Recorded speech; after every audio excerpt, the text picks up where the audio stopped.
नमस्कार दोस्तों, आपका बहुत बहुत स्वागत है एक कदम अध्यात्म की ओर में। भगवान कृष्ण के जन्म के तुरंत बाद ही उनके पिता वसुदेव जी भगवान कृष्ण को नंद बाबा के यहाँ छोड़ आए थे। जन्म के बाद से ही उनके ऊपर मृत्यु का खतरा मंडराने लगा था। मथुरा का अत्याचारी राजा कंस उनके पीछे पड़ा था। इस तरह जन्म के ठीक 6 दिन के भीतर भगवान को मारने के लिए कंस की ओर से भेजी गई राक्षसी पूतना आई थी। पूतना की योजना थी कि वह भगवान को स्तनपान कराकर उन्हें मार डालेगी।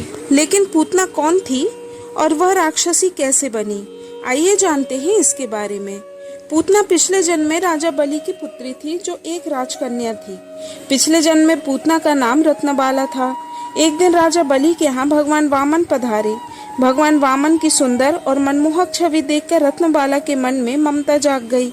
वह मन ही मन सोचने लगी कि मेरा भी ऐसा ही पुत्र हो, ताकि उसे हृदय से लगाकर दुग्धपान कराती हुई दुलार करती रहूं। भगवान ने उसके मन की इच्छा को जान लिया और तथास्तु कहा। इसके बाद भगवान ने राजा बलि का अहंकार दूर करने के लिए 3 पग में भूमि नाप दी। राजा समझ गए कि अपनी गलती का उन्हें एहसास हो गया। राजा ने वामन देव से क्षमा मांगी, लेकिन इस घटना को रत्नबाला ने देखा तो उसे ये छल लगा। उसे प्रतीत हुआ कि उसके पिता का घोर अपमान हुआ है। इससे रत्नबाला बुरी तरह क्रोधित हो उठी। उसने मन ही मन भगवान को बुरा कहना आरंभ कर दिया। उसने कहा, अगर मेरा ऐसा पुत्र होता तो मैं इसे विष दे देती। भगवान ने उसके इस भाव को भी जानकर तथास्तु कह दिया। रत्नबाला अपने अगले जन्म में पूतना बनी। पूतना कंस की सबसे विश्वास पात्र थी। कंस ने अष्टमी की तिथि के दिन जन्म लेने वाले सभी बच्चों को मारने का आदेश दिया।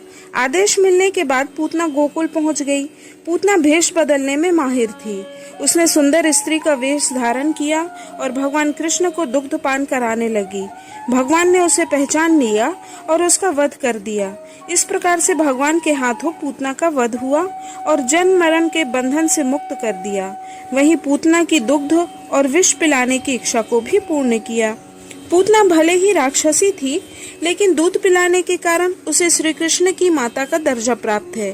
ब्रज के क्षेत्र में आज भी पूतना एक रक्षिका की तरह पूजी जाती है, जो कि छोटे छोटे बच्चों की ऊपरी हवा, तंत्र मंत्र और बुरे सपने, रात में चौंक कर उठना, अचानक जाग जाने की समस्याओं का निदान करती है। गोकुल में स्थित पूतना वध मंदिर में लोग अपने नवजातों को लेकर माथा टेकने आते हैं। दोस्तों, यह कहानी आपको कैसी लगी, कृपया कमेंट करके जरूर बताएं। आशा है आपको वीडियो पसंद आई होगी।